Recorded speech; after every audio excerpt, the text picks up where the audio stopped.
I've been teaching the LSAT since 2005, and I personally raised my own LSAT score from a 152 to a 175.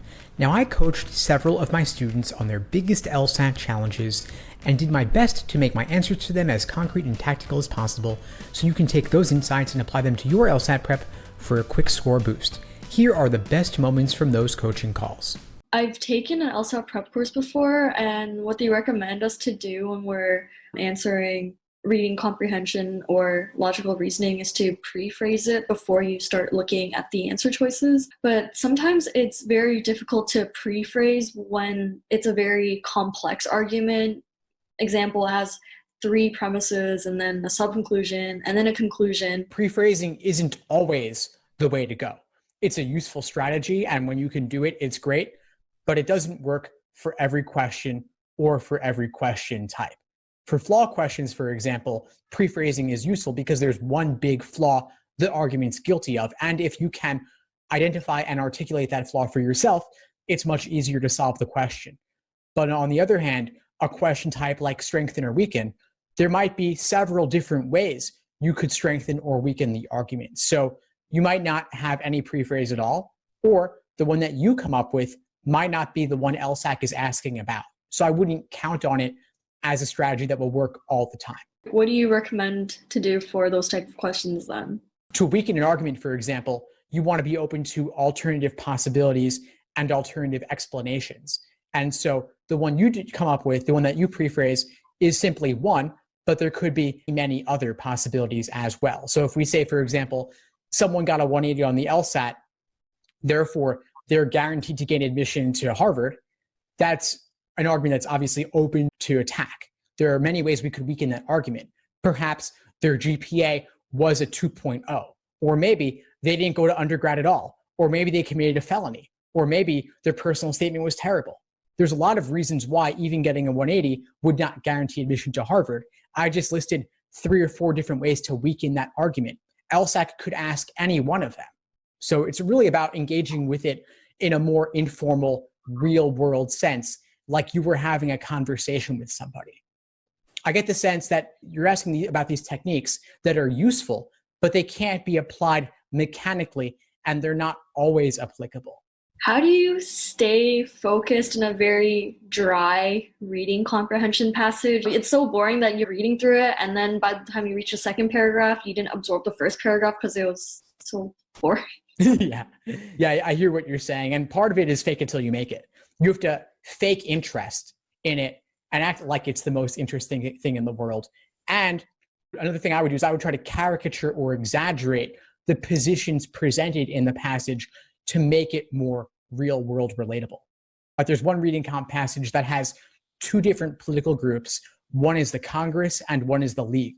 And one is more moderate and one is more radical. And so they don't use those words moderate and radical. I impose them onto the passage to exaggerate the differences between those 2 different political groups in order to have a shorthand for them that I can hold in my mind. Because I'm not familiar with the Congress and the League. Those were very niche groups in a certain political climate. They're not like the Democrats and the Republicans where I've heard of them before and I'm familiar with them. And so to make it more relatable, I exaggerate the differences and I make my own shorthand for them.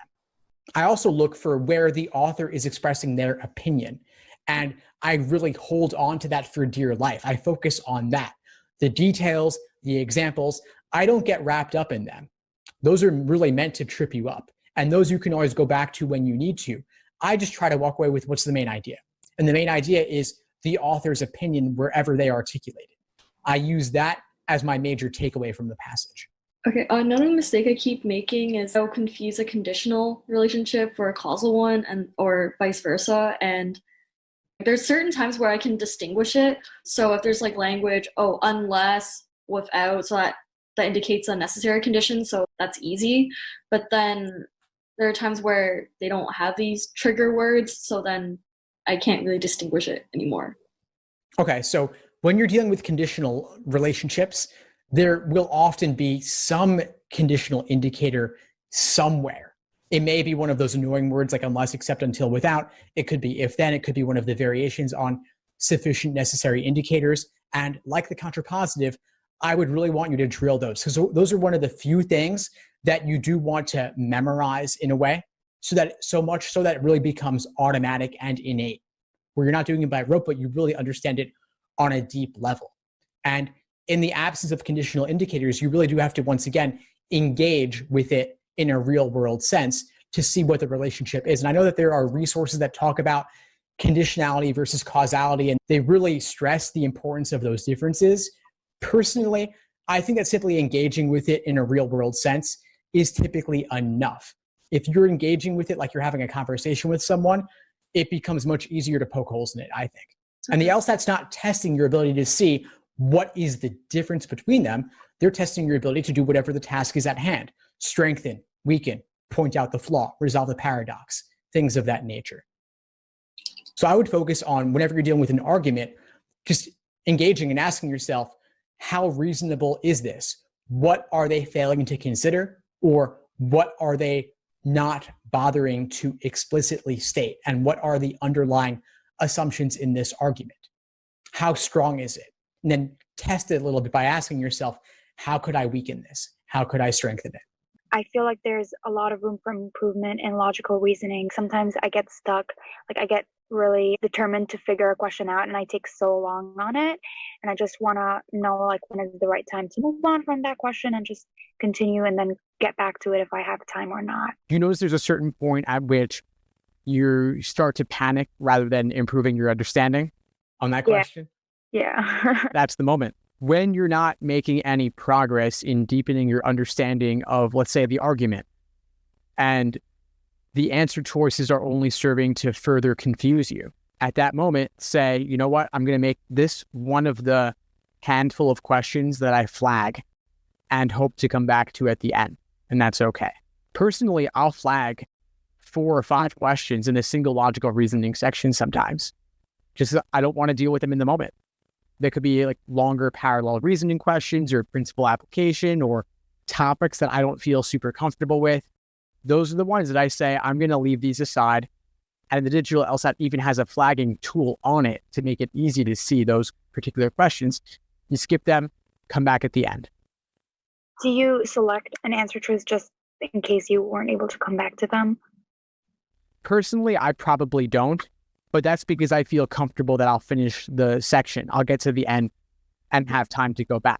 I'm working at a really fast pace on the easier questions so that I have a time bank built up of close to 5 minutes. So like those first 10 questions, I'm doing them typically in 10 minutes or less. But if your understanding does not improve with further work on the question, just skip it. That makes sense. It seems like a lot of the times I'm like down to 2 and then I pick the wrong one. Or I see 2 choices and I'm like, neither of them make sense or both really make sense and I don't see a difference between the 2. And I get really stuck. There definitely are tempting wrong answers. And so you really do want to be sure, especially on logical reasoning, to go through all 5 choices. Even if you feel good about choice A, still go through the rest. They are really good at making tempting wrong answers, specifically with necessary assumption and sufficient assumption questions. For example, a lot of times they'll make the tempting wrong answer to a necessary question a sufficient assumption because people like strong language. They gravitate towards it, and LSAC takes advantage of. So be aware of that. You also want to tend towards certain types of choices, like for inference questions, you want to gravitate towards choices containing more moderate word like some or maybe or sometimes or not all. Okay. As opposed to extreme language like always, never. More moderate is more likely to have been supported by the stimulus than more extreme language would be. On the flip side, question types like strengthen and weaken, strong language is perfectly fine. It could be as strong as you want as long as it gets the job done. So you want to have certain tendencies based on the question type. I have a spreadsheet where I put all my incorrect answers or the ones that I was like guessing on. And I write the type of the question and my thought process, what was wrong, things like that. I don't know how to use that. I always go through and when I look at the answer choices, I understand why it's wrong, but then I'm not improving. I feel like I'm not learning anything from that, even though I do an analysis, I review each and every wrong question. One thing you could do is, let's say every 2 weeks, you come back to this list and you redo all the questions that you haven't yet redone. right now you have a lot you could redo because you haven't redone any of them intentionally yet. You might have 30 or 50 or whatever it is, and you could have a day where you just sit down and redo all of them and see, do you get them all correct again? Do you get them all correct this time? And if you don't, and there are some that you got wrong a second time, even though you reviewed, those are really worth reviewing in even more depth to avoid making the same mistake, because those are where your mistakes lie. Those are the types of questions that you are uniquely prone to making mistakes on. And the LSAT does repeat itself. So there's value to be gained from further analyzing. I'd also want to think about how deep is your review process. You talked about tracking it, and you said it's a spreadsheet, right? So how much are you writing down? So I have two columns. One is for what was the mistake I did, and then the other one was like what was the wrong choice that I picked. I don't know if I should go through the questions and write my thought process on each answer. I don't know if that's a waste of time. Well, you don't need to go through all 5 choices and explain all of them, because I'm sure that you're eliminating a few of them as being ridiculous off the bat. You have the tempting one and you have the correct one. It's typically probably 2 choices to look at. Then you also might want to talk about the stimulus as well. If there was something confusing about the stimulus, maybe it was finding the conclusion or the sub-conclusion or the evidence or the fill, or confusing conditional indicators like unless. There could be a variety of things that make a question difficult just in the stimulus alone. So you might want to have another column just for analyzing the stimulus and logical reason. And you might want to have yet another one if the question stem was worded in a confusing, unfamiliar way. In the older exams, it was a lot more regular, but in the exams in the 50s and 60s and up, that's when it started to get a lot more creative with the question stem wording. And it can be an extra step just to figure out what they're even asking. Because there aren't really any new question types, but there are new ways to refer to old question types. And that could sometimes be the problem. And maybe the problem is that maybe you correctly ID'd the question type at first, but then you forgot what it was halfway through. That happens a lot. And then specifically for the answer choices themselves, what was tempting about the wrong answer that made you pick it, and what ultimately made it wrong? And what was discouraging about the right answer that pushed you away from it, and what ultimately made it correct? I've got 3 weeks left until the exam. I've taken time off of work, which is a blessing. So I'm going to be fully immersed into this. In the spirit of the Pareto principle, 80-20, what would you recommend? Hey, all right, spend your time here. What is the best approach as I'm going through this plan? To me, it's more about focusing on the things that are going to have the most impact for you, rather than covering some rare question type like parallel reasoning or evaluate the argument. I would focus on the big wins: must be true, most supported, the inference family, necessary assumptions, flaw questions, strength and weaken, the things that show up consistently, and there's more than one of them per section no matter what. Focus there. Focus on the things that show up consistently. Don't worry as much about curveball questions. Those show up less often. They're also harder. But with 1 month remaining, and really at this point, less than a month remaining, I'd focus on getting ready for test day. So not just accuracy, not just foundation, but also pacing, also endurance, the mechanics of test day, making sure you're doing practice tests in LawHub. Have you been using LawHub? Have you been getting used to the features? I've been using LawHub, but I haven't been sure of how to use it to practice. Okay. Well, there's 2 different ways. There's taking full-length practice tests in there, which are timed. Right. There's also using self-paced mode. So self-paced mode would be if you're just looking at drill questions by type and jump around a bit, or you're looking to jump into section 3 and do that specifically. Alternatively, you want exam mode. If you're going to do it like test day, you also want to mess with the ordering of those sections so you're ready for it. Thinking about worst case scenarios, right? Getting ready for that so that you're somewhat prepared if that were to happen on test day. Those are the kinds of things that can actually matter more than knowing how to solve a certain kind of question, because it's the stress of the real thing. Okay. When would you suggest in the 3-week time span that's remaining to start hitting practice tests? I was thinking next week. What are your thoughts? There's always going to be more work to do, but it is important to expose yourself to the pacing and endurance elements of test day. So if you wanted to, you could do one-timed exam just to see what it's like and see how ready you're feeling, given that obviously the results on your first practice test are not going to be what they are going to be on your 10th practice test.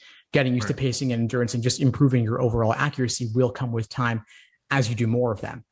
So I'd say just do a practice test. Don't put a whole lot of stock in it, but at least just get that experience under your belt and see how it impacts you and see what it uncovers in terms of where else you might want to focus on in terms of time allocation. You could also take the approach of where you hit your 35 minutes, you finish the section, like the time is up, but you could still keep working and just note where time ran out so that you get to complete the entire thing, but you also have a sense of, okay, where I need to speed up a bit. And then you think about, okay, where could I have sped up? It's not an all or nothing thing. You don't need to go from drilling questions by type to doing a 4-section exam. You could do 1 time section, then 2 time sections back to back, then 2 back to back, a break, do a 3rd, then do the full 2 break, 2 more. All right. But to do 4 sections back to back with just a break in the middle, your brain's going to be fried at the end. At least mine was. The first several times I did it, really, it's okay to build up to it. I would say just get those time practice tests going, time sections, then full length exams, the progression. Know that your first practice test is not where you're ultimately going to end up. There is a learning curve when it comes to the pacing and endurance. Time is a big factor. Fatigue is a big factor. It's not just about accuracy. So a lot of people, they take their first practice test and they get super discouraged by it. Don't. I know it's inevitable to look at that number, but just know, okay, this is where I'm at right now, but I'm going to be in a very different place when I do practice test number 5 and practice test number 10. Having that positive growth mindset. I've taken too many tests. I think I burned out. At this point, one thing I'm struggling with is trying to map out how many tests am I going to take? And then looking at particularly LR is my worst section. So that's on a section level where I'm worried, but I'm also concerned about burnout as well. I hear you. Yeah. What else do you have going on? Right now, I'm currently a freelancer, but I am applying for jobs. But at this moment in time, I have a lot more free time than I certainly did when I studied for this a year ago. Yeah, that's where the burnout can come in, right? When you have nothing but time. Exactly. Yeah. I hear you on that. What does your typical day look like in terms of studying versus other stuff you're doing? So like on a day like today, where I had a lot of more free time, I woke up, did 2 hours of studying, then did lunch, and then did a couple more. On other days when I have work coming up, I'll usually just block it out, most likely mid-afternoon and a little bit in the evenings. Yeah. Solid. Yeah. So that's a pretty good structure right there. If you don't go beyond that, you should be fine. In 2 hours, break for lunch, 2 more. That's good. And then on days you have other stuff, you're doing less LSAT. So you're also not as likely to run to the risk of burnout as long as you're making sure to save time for other life maintenance type things like sleep, diet, exercise, relaxation, all that good stuff. How much is too much? I think I hit the limit of too much, to be honest with you, but what is your recommendation about when it's just time to cut it off for the day? I can give a numerical answer, which would be probably 5-6 hours is the max I'd recommend in a single day.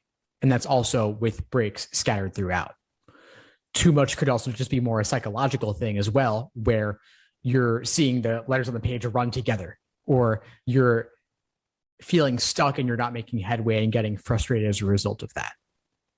Assuming that it's not the first question you looked at that day, if you feel like you're hitting a sort of limit where it's not clicking or you're getting easy things wrong when you feel like normally you get them right, you could just close the book, come back to it after a break, or come back to it the next day. And it's also good to take a day off here and there too.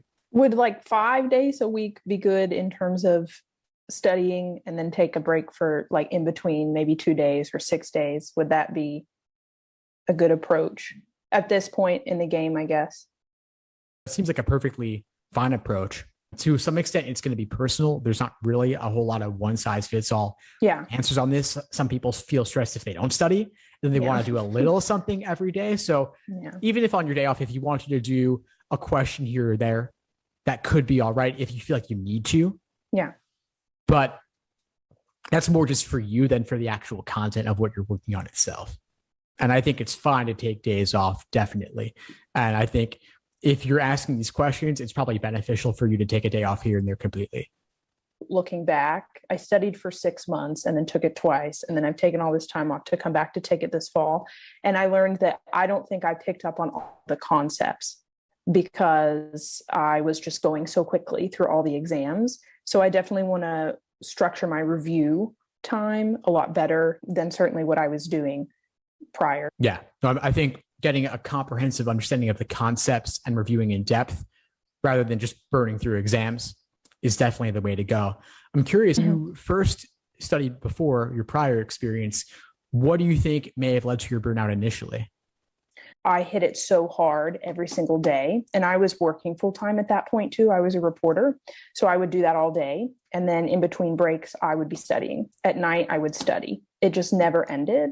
I would rush through the review and I'd be like, okay, I get it. I didn't though, particularly when it came to logical reasoning.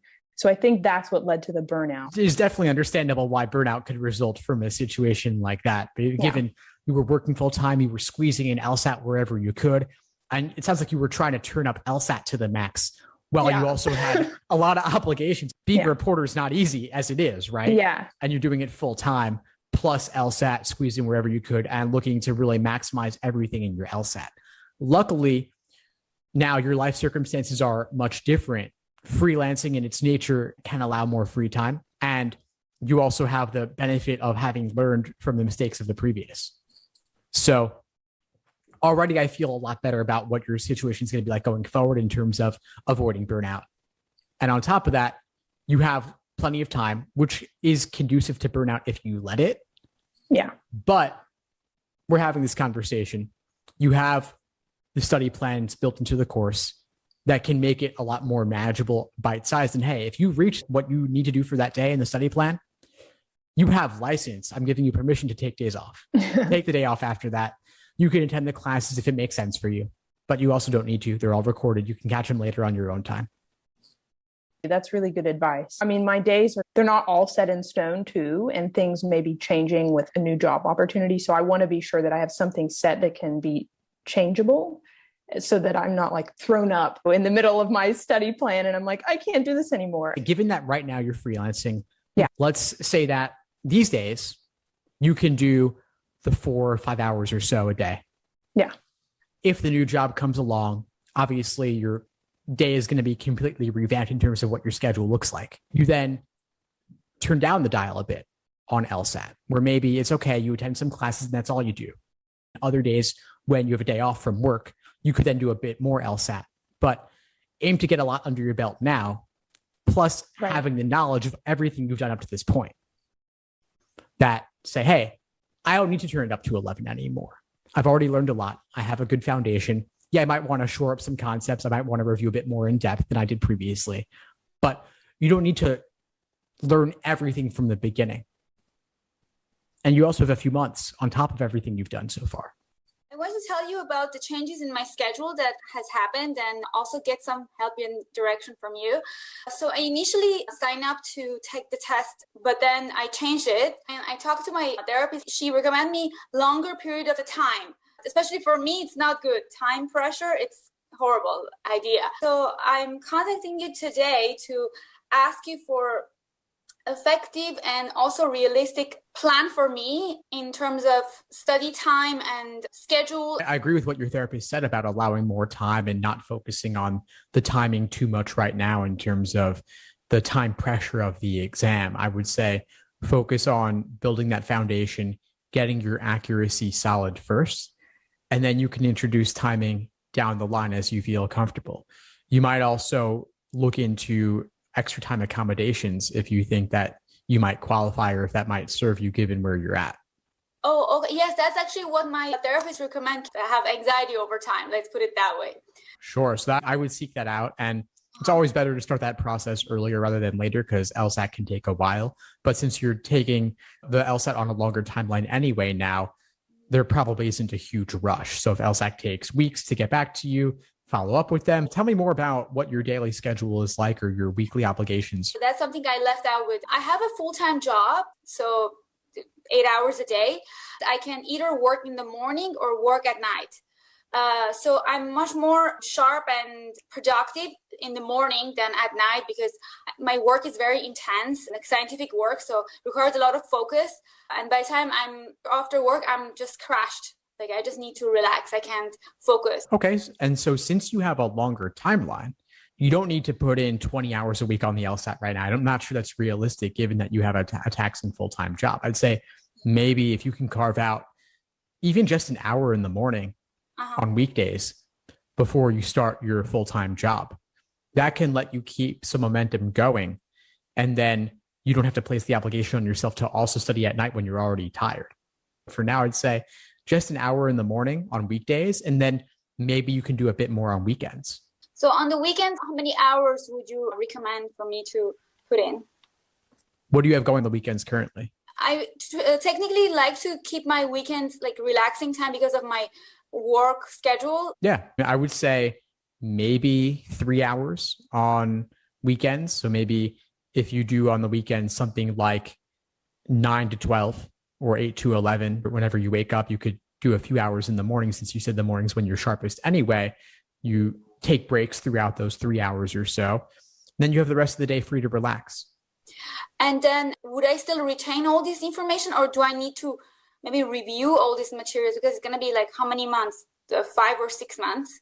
If you're going to be working pretty consistently, if you're going to be doing your LSAT studying every week, then why wouldn't you retain it? Well, if you did nothing between now and then, yeah, you could get rusty, of course. But if you're working on the LSAT every single week between now and then, you're not going to get rusty. What you're doing now, you're going to keep building on that and keep practicing that. You're going to keep working on it. You might be working on things untimed by question type earlier in the process to build that foundation, but you will still keep encountering those questions, even when you're doing individual timed sections or full-length exams. You're going to keep encountering them, just in different contexts. But the skills that you're practicing now, you'll continue using them throughout. In the schedule, I also have a full-length exam, so that will be a good reason to not forget things. Exactly. That's the whole point. We're building up to that. And you can cycle them in throughout as well. I wanted to mention that the plan I laid out for you of doing maybe an hour a day on weekdays in the morning and then maybe 3 hours a day on weekends, that's just one hypothetical schedule. There might be some mornings where you don't want to touch the LSAT at all. There might be another morning where you wake up extra early for some reason because you can't sleep, and maybe you'll want to do a bit more than, if that would serve you. If you skip one day, you don't need to automatically double up on the next day. Especially imagine if, let's say, you got sick or there was a family issue or something that took you out of the LSAT for a week. You shouldn't then try to cram it all in to make up for it whenever you get back into it. You have a long enough timeline that you can take it slow, and you don't need to ever feel the need to cram on this. I think this is very typical for a lot of international students without their English as native language, is their reading comprehension. That was the hardest part ever. I think even if I keep reading books, I see like little improvement on using the techniques, no matter what I do, just like I cannot reach there. That's my biggest weakness. Yeah, I hear you. It sometimes doesn't come the most naturally. It's harder to improve on for sure. Just takes more practice, more exposure. How many passages would you say you've done? I don't know, over 40, probably 30. Okay, that's great. That's a good number to get a general sense. And what's your general approach been like in terms of note-taking, highlighting, summarizing, underlining, all of that? Yeah. So in the beginning, I used to highlight a lot of things and then actually take a bit of summary for each paragraph. And I do well when I do that. I solve most of the questions when I do that, but it takes a lot of time. So I take usually 15 minutes per passage when I do that. And then I change to the technique of highlighting a little bit without making any summary, and then just take a brief timing at the end of each passage to remember what happened and what I actually read, to try just to comprehend what I read. But yeah, I saw no improvement. The last kind of technique is just no highlights at all. Just keep reading it and then think about the points and just start solving the questions. I see most of the improvement when I just do that because of the timing issue. So I don't waste a lot of time writing or highlighting. Interesting. So it sounds to me like you've experimented with a few different techniques, but when your time is running out, you change your approach. So your approach will vary based on the amount of time remaining and how much time pressure you're feeling. Is that correct? Yeah. When time approaches, usually I just guess the answers. Well, you should certainly guess if you're out of time. There's no guessing penalty, so it's definitely worthwhile. But what I'm thinking more about is that your initial technique may take you longer than the time that you have, such that you're forced to adjust your technique in order to speed through the remaining passages. I say 2.5 to 3 minutes on the initial read, ideally. If you spend 4.5 minutes on your read, then you're getting less than a minute per question. But you've laid out 3 different techniques, and it sounds like you're using all 3 of them within the same section. Like you'll start with one technique, maybe that's your favorite, maybe you think it's the ideal one, but you run out of time. Then you switch to the next technique as things heat up for you, as the stress builds. Then you're running out of time yet again. So now you go down to the minimal technique of no note taking at all. Yeah, exactly. So when you've experimented with each of these 3 techniques, which one have you liked the best? And which one got you the highest accuracy? The last one, I think. But probably there's a bias because I have tried the last one when I have already practiced a lot of reading comprehension. So maybe actually my speed has increased over time, or maybe I'm just getting used to these LSAT passages. It sounds to me like if that's what you like the best, even if you used it initially when you hadn't done as much theory, that's fine. There isn't as much theory or conceptual information to learn for reading comp. It is much more about experimentation and finding what works for you. I certainly have my own ideas. I've laid them out in the course in depth, both in the foundational portion of the course as well as in the masterclass videos. But I ultimately recommend that most students adopt a strategy of writing very little or not even anything at all. So my suggestion for you would be to try out several more sections in that way, applying a little bit more pressure each time to cut down your timing so that rather than 4.5 minutes on the initial read, you could go down to 4 to 3.5 to 3 and see if you can keep it at 3. In most cases, not all, certainly some passages are harder than others, but overall getting that time down. Sometimes I'll overcompensate with like technical or fundamental analysis, and I'll overlook the simplicity of the question when I could have just intuitively looked at it and said, oh yeah, of course, X is the correct answer, but being bogged down by the fundamental analysis of logical reasoning. Okay. Are there certain questions where you notice this happening more than others? I would say mostly sufficient questions. I find myself lost in connecting the abstract elements. Okay. So we're talking in the logical reasoning context here, overthinking easy questions, maybe. Yeah. Okay. So a couple of things are noting that there's a certain order of difficulty in the logical reasoning section. So the first 10 or so questions, you don't have a lot of difficult ones there. There's very few level 4, level 5 questions, if any, in the first 10. So those are questions I would take them at their face value. And just note that going off the bat. Those are not meant to separate people at the 160s from those in the 170s. They're meant primarily to separate those in the 120s and 130s from everybody else. That's overall. But then for sufficient assumption questions specifically, it can be useful to notice and to be aware of the different major formats these questions follow. There are certain underlying formulas to sufficient assumption questions in particular. And I lay these out in my sufficient assumption workshop. There's one major category of sufficient assumptions that's simply a restatement or broadening of the argument itself. I almost panic, and then I see a choice that looks attractive, and I'm like, wait a second, no, that shouldn't be right. And then I'm like, wait, are they trying to trick me with this answer? And then it just snowballs, and I'm like, oh, okay, I'm just going to go with this one when I'll be between two. And that's when I'll really fall. That could be tough then, because if you panic and then just pick something that looks good, oftentimes what looks good is the reversal of the answer or a slight tweak on what could be correct, but that tweak makes it wrong. And LSAC is very good at making wrong answer choices that are tempting. Have you ever tried working through sufficient assumption questions by what type of sufficient assumption question they are? I have never done that. It could be useful for you. I have a categorization that I can send you after this call. Now that I'm like realizing that there's this fundamental approach to every question type, and that it's so variant that knowing the pattern before you see the pattern is absolutely essential. I think you wrote in one of your blog posts that it'd be impossible to like label all of the question types by category and then put them all on a list and then have you do them completely. But have you done that? Is that what you're suggesting, or that you have?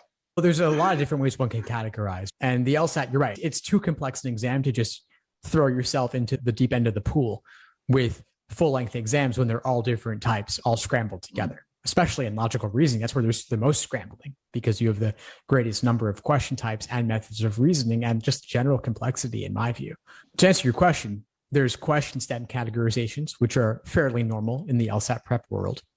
Then there's also method of reasoning categorizations, which to my knowledge, nobody's done because there are too many methods of reasoning and it would take too long to create them, given how many LSAT questions there are. And how you define method of reasoning is also a pretty complicated thing. But question stems are fairly simple and straightforward overall. There's, by most counts, there's somewhere between 12 to 15 major categories of question stem types. And so I have them categorized like that by question stem type. I also have, within sufficient assumptions specifically, subcategorizations. There's that restatement and broadening category. There's also the category you referenced, where we're providing a new conditional statement that, in combination with the evidence, guarantees the conclusion. So in my walkthrough in the workshop, as you said, C requires A is the new proposed sufficient assumption, and A requires B is the initial given evidence. And the two of those conditionals combined give you C requires B. This is one of the most common sufficient assumption formats. And so I have a big list of sufficient assumption questions that follow that format. So you can practice seeing how to extract that underlying formal logic from the conditional statements you're given in the stimulus. Okay, perfect. Obviously, review organization is huge, and looking at review is Socratic method. I'm wondering what your organization tools are. Right now, I'm working in Google Sheets, and I've been working in terms of like question type, question stem type. But the deeper I get into the LSAT prep, the deeper I'm wanting to look at my review in strictly that Socratic way. So I was thinking of having one base being question type and then the other axis being where it went wrong. And then I'm wondering if that's easy to read. What are your thoughts on organizing that? Yeah, sure. It sounds like you're describing a sort of matrix where you have on one axis, as you said, question type, another axis, maybe something else in terms of what might have gone wrong. Yeah. I don't know that you need to go in that direction because, as you said, it may not even really be about question type. So that information may not even necessarily be useful.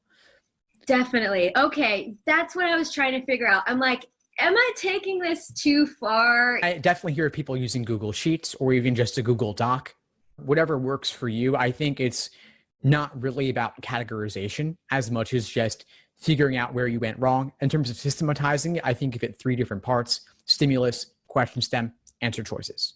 If you want to divide it up further, I'd say stimulus, question stem, answer choice, and then the wrong answer that you picked or considered, if there's one major one. But those are the only categories I'd be thinking about. Obviously, in some cases, it's more about looking at the answer choices, other cases more the stimulus, others the question stem, but it's about where specifically out of those areas you went wrong and going deeper on that. So in some cases, you might have a lot to say about the stimulus in terms of your understanding or misunderstanding of that. Other cases, it might be a lot more focused on the answer choices. Yeah, that makes total sense. I'm coming across conditional after conditional. I'm feeling that I'm very slow and I'm having a hard time figuring out what is the most important information. I've heard to shorten. Instead of coffee bean prices are rising, you're like, okay, C, B, to shorten it. I'm having a hard time even figuring out how to shorten and create those symbols when I'm reading those long stimulus. Is that just going to take practice? What do you think about that? Yeah, it's a good question. It's sometimes tough because you can overdo it in terms of 4 capital letters for one variable. That's what's happening to me. Yeah. So it's really a matter of, if I think, practice in developing your own shorthand. I typically recommend doing less when possible, but you also want to be careful to draw distinctions. And so coffee bean versus coffee shop could be 2 different things. If you just do C for both, that's obviously going to get confusing. So I focus more on the unique part, like beans versus shop. Oh, I love that idea of the unique part. Generally speaking, I have this idea in my head that those really long, convoluted conditional stimuli are like inference questions or maybe a flaw question. So I was thinking if I try to drill 20 inference questions, I might find a good chunk of those in there. What do you think about that strategy? Yeah, so if you want to focus on this particular skill set or task of diagramming formal logic and logical reasoning, yeah, you're going to see a lot of it in inference questions specifically. That's probably the number one area I would focus on. Then sufficient assumption questions. We did the workshop in the course recently going over diagramming there. Diagramming is a big part of that, or at least it can be.